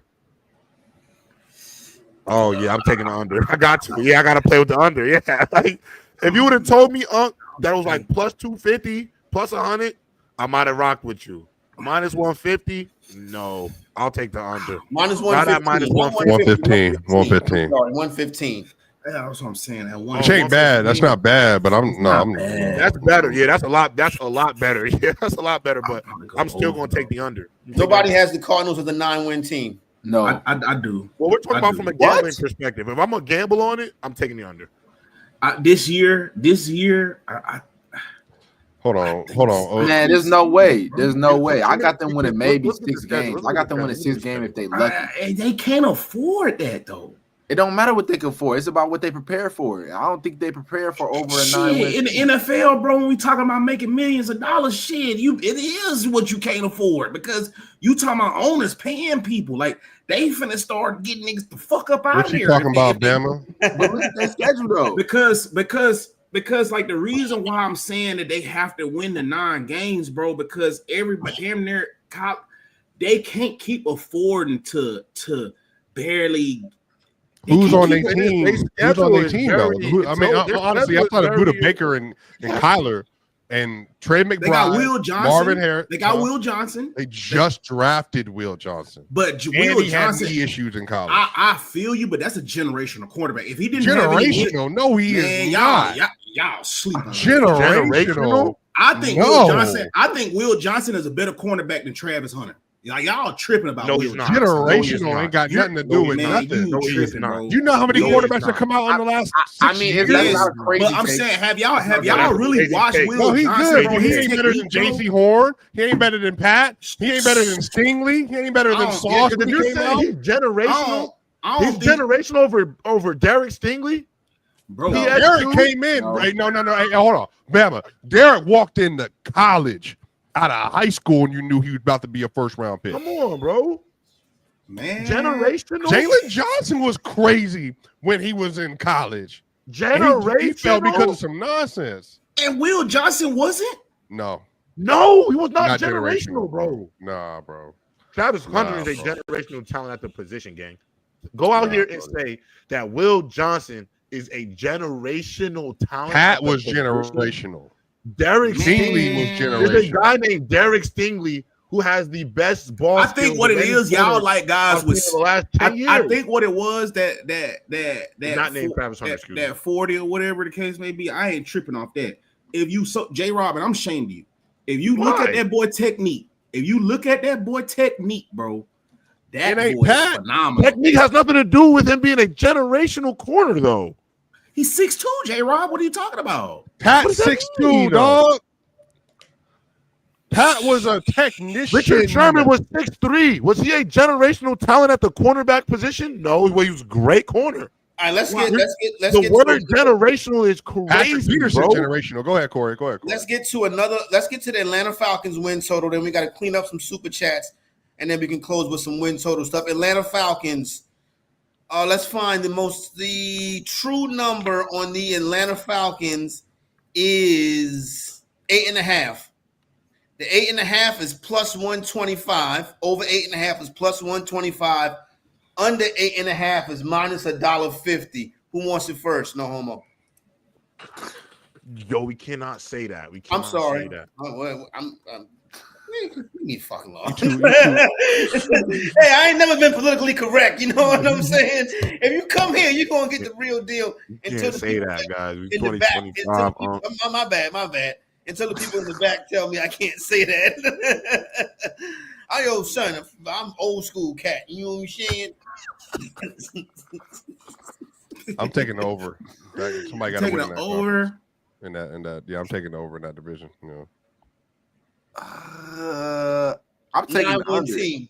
I'm taking the under. For the I don't- Falcons, Yeah, I don't give got me the over, man. Go, Michael Penix, go. Big Penix energy, man. I'm rocking with them. I'm They dead at rocking with them, Tampa. boys. I'm buying mad Atlanta stock, yo. I believe heavily in Baby Warren Moon. Ooh, baby Warren Moon. I like that. No, they Warren at Moon home. copy They is at back. home versus Reincarnation. Tampa. They at home versus Tampa. They play Minnesota, Charlotte at Day Fields. They at home versus the Commanders. Yo, They gotta have two teams gotta have 9+ wins there. So I mean, It ain't gonna be the I same. like the Falcons, man. I really do. It's a lot to like over there, man. I think it depends on a new offensive coordinator. I feel like their new offensive coordinator is gonna decide a lot too with that team. But I mean, you said 8.5, right? 8.5 over under the Atlanta Falcons. I think 8.5. I honestly think that's a high bar with their schedule. I mean, they playing the Buccaneers twice. I don't think they're beating the Buccaneers. 8.5. How many shows I last? Over or under? Nah. I mean, I don't know, but the Saints. They got the Saints twice, but looking at their schedule, I don't see them winning too many of these games. I think 8.5. I got the under on the Falcons. Right. yeah, what you doing with your audio, dog? I'm like static. Oh, okay. Yo, we got to get we got super chats. We got to clean up, Bama. Yeah. Yeah, I got you. All right, Thank so you, with sir. the super chat, sorry, man, my headphones went out. All right, we'll get to the super chats real quick. Hold on 1 second. Start. Get it in blood. Ice Sonic. Miami? Salute y'all boys for bringing back peak content. Looking to go back to back with my money league this year. So this episode is much needed. Expect the Dirty Bird Up in the Super school you Bowl. did not go Flock to, at the crazy. top. Appreciate you. Yep. Neil Madrid, Jordan Mason. Yeah, who he get picked up by, Bama? He went to Jets. Jets. He's a he got- nice yeah, he- candidate. He's a Yeah. very Hey, good candidate at tight end. Jordan Mason, 100%. Yes. No. Yeah. Jordan Mason, the running back. I thought he went to the Running Vikings. No, He went to the I'm Vikings. talking about Mason Taylor. My bad. Oh. I think he went to the Vikings. That's Yeah. a good get. Yeah, That's a good pickup. Yeah. Swiper, fave Bronco of all time. I mean, it's got to be John Elway, probably. I mean, just That boy Fat probably 13. has to Appreciate be the John $2. yeah. What about That's a Demarius W, Thomas? man.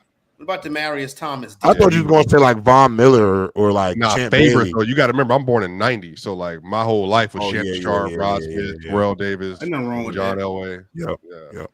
Come on, you got to remember, Swipe ain't no YN. He ain't finna disrespect. Yeah, I thought he was gonna say Champ. Yeah, I forgot he is You older. know than me. that- I you thought he know was gonna say them like Champ Lions, Bailey. they're I was waiting for him to say disrespect- Champ Bailey. I He was Hey, like, goes, but I mean, Champ. John Oh, saved they- us. for sure. You know, yeah. Yeah, for sure. Isaiah Evans. Let me pull up real quick. Hey, we'll have y'all a moment, man, when y'all be able to pull up with us. Hey, it's called on the panel side. We call them trailblazers. You want to be a trailblazer? You can come up here on Friday, drop you a $50 super chat, come up here and ask your question.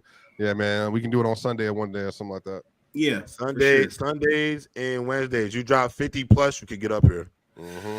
Shout out Trent becoming a member for 25 months. Shout out the guys. Can't wait to be on this panel, man. My brother Trent, man. Y'all boys too, man. Y'all also go subscribe to his channel, man. My boy going up and up. He had a phenomenal episode last night with Janky Rondo, man. Shout out to Trent. The model of, when life give you lemons, you make lemonade. My dude was playing D1 football, fucked his hand up, had a career-ending injury with his hand. And he been going up on the content side. He been going crazy, bro. My brother been putting in that work. Shout out Trent. Appreciate you, bro, for always showing love. Sir Trendy W Show. We appreciate you with the $2, my brother. Another member, Gaby Boo Bear. Shout out my big brothers. Keep applying pressure. Yes, sir, Gabe. Appreciate you, brother. Article. And that was all the super chats.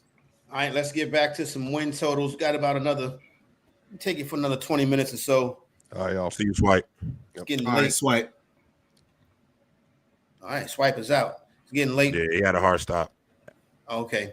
Let me ask you, the Baltimore Ravens win total sitting at 11.5. J-Rob, you want it first? Pause.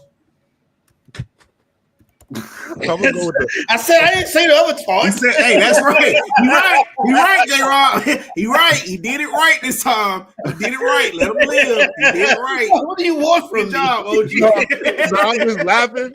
I'm laughing that he audible so quick. He changed lingo so quick.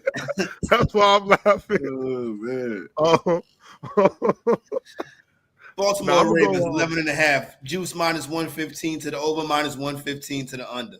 Yeah, I'll probably take the over. I'm not gonna lie. I got big faith in the Ravens. I heard Chris Broussard say this. The last thing we looking to find out about the Ravens is if they have championship medal. True. Do they have championship medal or not? I think they're another 12-win season. I mean, the hard thing about it, Unc, is Lamar Jackson regular season in the Ravens, they win like 70% of his games. It's really hard to take his unders because in the games that he's in, he's likely to win a regular season game. And on top of that, if he got an NFC opponent, he only lost one time to an NFC opponent in the regular season. So if he has those few games, you already crossing those off. I mean, the hardest team that he deals with in his regular season career Buffalo is the and Chiefs. Kansas City. I'm gonna say the Chiefs, Bills, and for some strange reason, they get into dog fights with the Steelers. Yeah, that's really it. That's really it. Look, but I want that demon to win that Super Bowl because he ain't going to be 8 no more after he win that Super Bowl. If the real fans know, he's going to that Uno. He's going to that Uno, man. I kind of hate, though, he said that, though, J-Rob. I think he'll never get a Super Bowl after saying that. And I love Lamar. You know I got a Lamar jersey up. I'll put my Lamar jersey on right now. He's the most talented quarterback God created, man. He's going to get over the hump. I'm a believer, man. I'm a believer, but that's really the discussion. But I like the over, especially if it's minus 135 to minus 115. I'll take the over. No, yeah, I'm for sure agreeing with that. I got the over 100%. I think personally, Lamar Jackson is a top 2 quarterback in the league. Not 2. I think Lamar Jackson is number 1. I think things that he can do and the idea of being able to pull the ball and run for 80 yards, 60 yards, I feel like that's a huge factor, and especially when defenses try to scheme against that. I think that's hard. So I definitely got them above 11 wins. And, I for sure believe Lamar Jackson should be the MVP quarterback that we're talking about. Definitely think he got scammed out of that. But, that's a conversation for a different time. But I think the Ravens got one of the best rosters in the league too. I mean, that defense is scary for sure. So I think they make over them 11 wins. I think they make that easy. Honestly. Yeah, I think the Ravens are probably a 13, 14 win team this year. Yeah. Albeit Lamar Jackson helped. Bama, you over under on the Ravens? I want to go over, but they might win 11 games though. I don't know. It's 6 losses on their schedule. Yeah, I don't know if they got 6 losses. That's the problem. You got 6 losses. That's what I was going to say. You can find 6 losses on their schedule, Bama? 6? I don't know, bro. It's just, like I said, bro, when you just think something is a guarantee, it's like it end up not being one, bro. Listen, Bama, the Chiefs lost 1 game last year, and they weren't as talented. But J-Rob, they lost 1 game, but literally, they literally could have went 8-9. Like them games they won, they literally could have went 8-9. Yeah, like they could have went both ways. They had a 4-leaf. Patrick Mahomes had a 4-leaf clove up. You know what? Deep. It was deep lodged up in there. Like, bro, like, come on, pause. But I'm just saying, in the NFL, bro, like, I'll go over just because I rock with Lamar. You feel me? I'm gonna go over because I rock with that kid a lot, man. He's everything you want from a Samaritan quarterback, all of that. Like, I love everything that dude do in the community, everything, bro. Like, so, just him as a person, as a football player, the most talented quarterback I've never seen play the game. You feel me? Granted, I'm not that old, but he's one of the more talented guys. So, yeah, I mean, I could go with it. The only thing I just don't like is them receiving weapons, bro. I just don't like them. I don't, bro. Mark Andrews, Isaiah Likely. Isaiah Likely needs to step Isaiah up. Likely. Look what y'all just said. Y'all said tight ends. No, I ain't gonna lie. I'll say this. I like Zay Flowers. I do like the re-sign of Rashad Bateman. I thought he came alive really well late last season. I think Zay Flowers is going to have to take another elevation to be like a premier number one. But I'm gonna be honest. I want y'all to know I got Isaiah Likely being a no-brainer top 8, top 7 tight end. Why isn't it happening? Why hasn't it happened yet, J-Rob? Because Mark Andrews is there. They're divvying out the touches. And you got to also remember, this is still business too, Unc. If you're going to move off of Mark Andrews at some point, you still got to retain his value. You can't just dip off his production extremely and then try to move off him. That's Lamar's favorite target his whole career, Mark Andrews. Right. Is he, after the last playoffs, you think that's still his favorite target? I mean, I haven't seen Likely. Likely is like Bigfoot. Have you seen what Likely was doing? But I'll never see it. Have you not watched Likely's surgence over the last 4, 5, 6 games of the season? Do you not see the game he had against the Steelers? Do you not remember game 1 where he was a toe tap away from putting them up in that game? He is as good of a run after the catch wide receiver as tight end as there is in the league. After week. These big athletic tight ends, these dudes are supposed to be these athletic freaks, these OJ Howards and these Time out. Did you see the chat? These guys are never playing out. Look at the chat. They going crazy in here. Y'all bugging y'all. This is not Chippendales, all right? What's going on? I need to stop tweaking. What are these boys talking about? Y'all losing me in the chat right now. The boys is bugging right now in the chat. Y'all gotta chill out. Y'all got to remain focused in the chat, y'all. Yeah, and this is get back on topic. Trent took the words straight out what I was thinking, bro, out of my head, bro. Likely can break out, bro, but they need a premium receiver to get over the hump, bro. Like, that's just what football is in today and age, bro. Like, you don't see Zay Flowers being that? Bro, he is 5'9" and he gets his ass jammed up when he goes across the middle. Like, he's a little kid, bro. I'm not finna buy no little kid. So if they made an in-season trade for a wide receiver, that's a grown ass man. Tyreek Hill is a Cynics Jubitus. Like, that is different. Is Zay Flowers? Does he have speed like that? No, he don't have Zay Flowers is fast though. So let me ask you this. He's not fast enough to stop his ass. Can I ask you this question? Every time you see Zay Flowers every time they treat Zay Flowers as a receiver one, this is what you see. Come here, little nigga. Let me ask you this, Let me go. Let me go. If the Washington Commanders take forever to play Terry McLaurin, should the Ravens be in the Scary Terry business? No, because he would be I don't think Scary Terry is that good. They need a dominant number one wide receiver. Terry McLaurin's not a number one wide receiver. Terry McLaurin is a number one because he play on the Commanders. Terry McLaurin was on the Ravens, they'll go federal. Terry is a number one receiver. He is a number one receiver. And Deebo Samuel was a number one receiver caliber too. I don't think Deebo Samuel is a WR1 on a team on most. He's a WR1 on the Commanders. But how many wide receivers you got over Terry McLaurin? If he was on the Chargers, McConkey would be WR1 over McLaurin. No way in hell. So you got Lab McConkey as a better wide receiver than Scary Terry? Lab McConkey is a better wide receiver pound for pound than Scary Terry.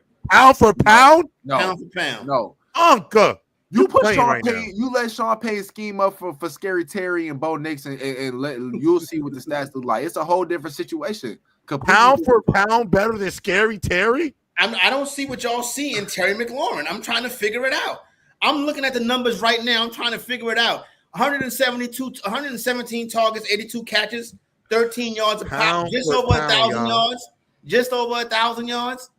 He had 13 touchdowns. His game is touchdowns, which is great. He's a great red zone target. You know how hard it is to get double-digit touchdowns as a wide receiver? He's had double-digit touchdowns since 2020.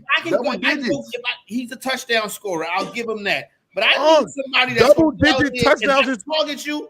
What else is his? I need you to catch up his job. What else is his job to do? Try the football. His job is to score. Scary Terry's putting up 1,000 yards when Alex Smith was his quarterback. He'd been putting up numbers since 2020. Like the disrespect is crazy. He had 13 touchdowns. What more did you want? Touchdowns is there, but touchdowns are not touchdowns. You can't. He had almost 1,100 yards. And look at what McConkey did. Look at what McConkey did as a rookie. Look at what McConkey did as a rookie last year. Lad McConkey. I seen the boy play at Georgia. Had 112 targets, right? 82 catches. Now, he had over 1,100 yards, too. He had 7 touchdowns. Really, Gary Perry had 80. They had the same number of receptions, though. Yeah, that's true, too. But on less targets. And he beat him in touchdowns. Rookie player. I would go with Lad McConkey. I would go with Lad McConkey. I wanted to get back because I wanted to get Bama's opinion on the Panthers win total. I would take a shot on Marvin Harrison's Jr. upside over McConkey. I would take Rashee Rice over McConkey. Not over McConkey, over McLaurin. So Marvin Harrison Jr., Rashee Rice, and Sutton is 3 I named right there. And if Jordan Addison was going to be playing all year this year and not getting a suspension, I would take Jordan Addison over Scary Terry. I think got something with the Broncos, man. It's something with the Broncos. Yeah, for real. Over there. They must have talked to him on the side. Oh, and Sutton, yeah. I mean, these dudes, we'll see what happens. I could be wrong. No. I ain't gonna lie. Get out of here. Scary Terry is better than Lad McConkey, man. You got to stop. You got to stop. Taking it too far. You're taking it a little too far now. You're taking it way too far. Hey, Bama, me and you both like the Panthers this year coming into the season a lot. Their regular win total is set at 6.5 at -130. How far would you take it, right? Would you go over 9.5 at +450? Carolina Panthers wins over 9.5 is +450 on Sportsbook that will be unnamed. Yeah, they about to blow mine. He's about to blow mine. +450. I might go put that in right now. I like Bryce to give me 10, bro. I like Bryce to get me 10. 10 wins for the Panthers. Yeah, I don't know what they've been on, man. I don't know what they've been on. I like Bryce to get me 10. I'm McMillan. I'm figuring it out. You got Jimmy Horn Jr., bro. Jimmy Horn. Yeah, Jimmy Horn, bro. I ain't gonna lie, Bryce Young to make y'all. You and Unc might be prisoners of moments. Y'all are prisoners of moments. No, it's not prisoners of moments. I've just watched they played Bryce Young 5 good games, and you got them winning 10 games. They played 5 good games. No pressure. You got them playing 9, 10 games next year. Time out. End of the year games they played. First off, Bryce's first 2 years, 2 different offensive coordinators. We use that excuse with so many other quarterbacks, but Bryce Young don't get that grace. Then on top of that, you could just argue, bro, like, yes, he played bad in some spurts, but again, you only as good as your last race. And the last time we saw Bryce Young, he was battling with Patrick Mahomes, the Super Bowl winning champs. And arguably, if his receivers don't drop passes, bro, he beat both of those teams. So that's why I just say, bro, I really see it. And then I've seen Bryce carry lackluster teams. If they win at 8 Alabama, games, good. Alabama, his only weapons was Jahmyr Gibbs and Ja'Cory Brooks, who had to later on transfer somewhere Alabama. Alabama.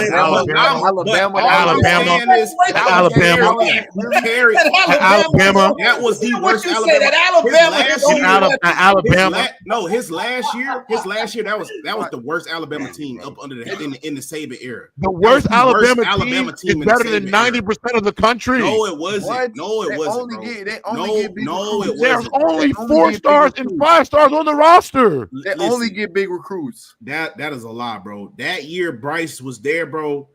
Corey Brooks, Jahmyr Gibbs. Gibbs literally wasn't on that roster the year. And if they win 8 games would be a successful year for the He's Panthers. winning 10. So J-Rob, 8 games would be a miracle. 10, bro. So 8 games would be a miracle. J-Rob, would you bet over 7.5 at plus 140? Yes. I would be more inclined to roll the dice on that than I am to go plus 450 to chase a 10-win team.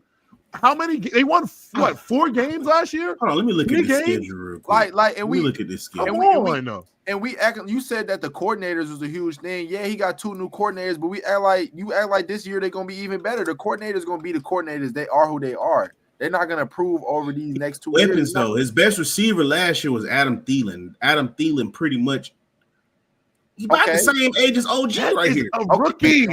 He's a rookie. Your best receiver. Bringing me in it for. No, I'm just saying, though, your best receiver, bro, is aging, bro. Like, I'm not finna do that. I'm not finna do Bryce Young like that, bro. I'm not. I'm not doing him like that, bro. You jumping the gun. You jumping the gun completely. Yeah, I think you just over that many wins. They might have drafted a better receiver, but that does not mean they're gonna be in a. Who are they going 2-0 against in the division, bro? Hold on. Nobody. We finna nobody. I know. Nobody. Unless Tyler Show is the quarterback of the Saints, that's all I can give you. I get you 2-0 against the Saints, and I don't even know about that. I think if the Panthers get over 7.5 wins, I think the Panthers community would be happy. I think that all Panthers fans would be happy if they get over 7.5 wins. Yeah, me too. An 8-win season is a good season, Trey. It's a good season. And personally, I don't see it happening. I don't even see that happening, to be honest. All right, fellas. Okay. Get ready to wrap it up. Go ahead, Bam. I'm gonna give you the last word, and we're gonna get ready to wrap it up. Gotta go be a home wrecker. Yeah, for sure. At Jacksonville, at Arizona Cardinals. They got the Falcons at home. All right. At New England. They got the Dolphins at home. They got the Cowboys at home. They play the Jets at Jets. We already know what the Jets are. Accident waiting to happen. I'm crazy. They got the Bills at home. That possibly can be an upset right there. No, at Green Bay. You said the who Bills, at home? Bills at home. That could be an upset right there. Come on. You said the Bills? It's a lot of delusion. It's a lot of delusion. The Bills can be. Yeah, it's the catnip, bro. It's catnip. Hey, was it Trey, 10 o'clock on the East Trey, Coast? You in college right now? You in college right now, young nigga. We could do the push-up bet that game right there. Oh, okay. I'm gonna make sure you're a good run blocker this year, Trey. You don't know, Trey. You're gonna be 100 push-ups on stream. Yeah, on stream, Trey. 100 push-ups on stream. On that note, we're getting ready to wrap up for episode 2 of the Press Box, presented by the Player's Choice. Want to shout out to everybody in the chat for coming through. Want to shout out all the super chatters for Swipe, J-Rob, Trey, and Bama. We out. See y'all back here Sunday afternoon. It's going to be live and lit. I'll let y'all know how tonight went. We out. We out.